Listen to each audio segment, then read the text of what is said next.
The Eighth Amendment states that excessive bail shall not be required, nor excessive fines imposed, nor cruel or unusual punishment inflicted.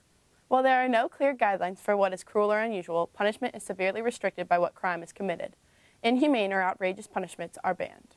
The idea of cruel and unusual punishment began in 1689 when a man named Titus Oates was convicted on multiple acts of perjury. While he received ordinary penalties, they were imposed in an excessive and unnecessary manner. The amendment was ratified in America in 1791. It also declares that the death penalty cannot be given to minors or those with mental disabilities. Where did the Eighth Amendment derive from? The phrase excessive bail shall not be required, nor excessive fines imposed, nor cruel and unusual punishments inflicted, came directly from the English Bill of Rights. In 1787 the Constitution was written and not approved by delegates because it did not include a Bill of Rights, among them the Eighth Amendment. In 1791 the Eighth Amendment was added to the Constitution in the Bill of Rights, excessive bail. This clause restricts judicial discretion in setting bail for the release of citizens accused of a criminal activity, following their arrest but preceding their trial. In other words, the judge is not allowed to set an unreasonable amount of bail for the accused. Excessive fine. If the higher courts feel that the judge's fine was unreasonable, they can choose to overturn the fine. It also limits the amount that the state and federal government may fine a person for a particular crime. Cruel and unusual punishment.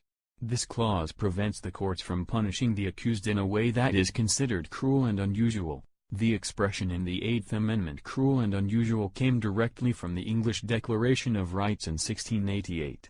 Before this expression was written, people were brutally tortured for crimes such as stealing vegetables or speaking badly against a respected leader. Punishments included beatings, burning at the stake, burning in oil, crucifixion, breaking of the wheel, and cutting off body parts.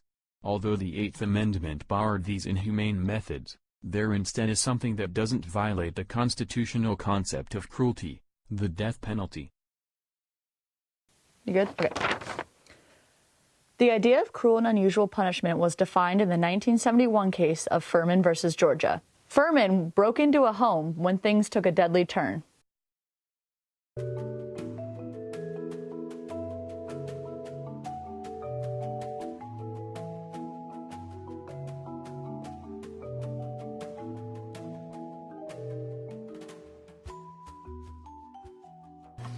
Time for bed, right, honey?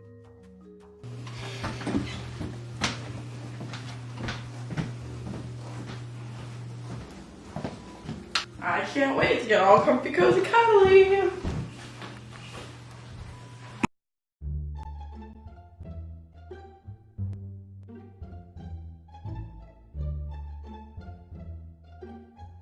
Somebody's out there.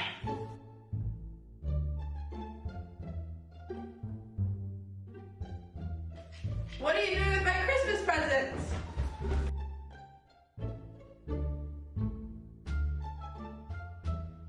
No, stop!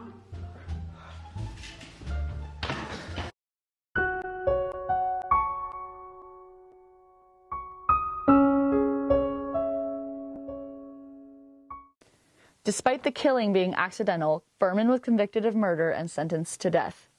The Supreme Court struck down the death penalty, ruling in a 5-4 vote that it was cruel and unusual in this case.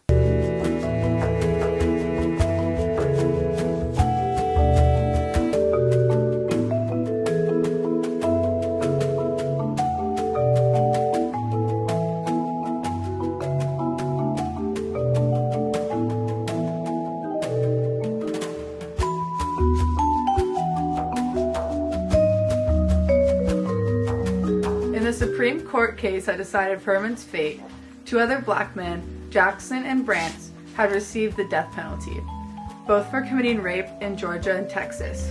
Despite the legality of capital punishment, the Supreme Court ruled that in all 3 cases it violated the 8th and 14th Amendment. It was stated by the Supreme Court that the majority of the death penalty sentences were given to the poor and black communities. It was determined that the death penalty is cruel and unusual when it is used unjustly and with discrimination. Each member of the jury had a different opinion on capital punishment and what was cruel and unusual. It was reasoned that capital sentencing based on the unguided discretion of juries offends the cruel and unusual punishment clause of the Eighth Amendment because it permits juries to impose the distinctively profound sentence of death on some convicted defendants, while other juries impose the far different sentence of life imprisonment on large numbers of similarly situated defendants convicted of exactly the same crime. Justice Potter Stewart wrote, "These death sentences are cruel and unusual in the same way that being struck by lightning is cruel and unusual." This case was a major step in civil rights because it effectively outlawed the use of capital punishment in discriminatory cases. What?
Time for bed.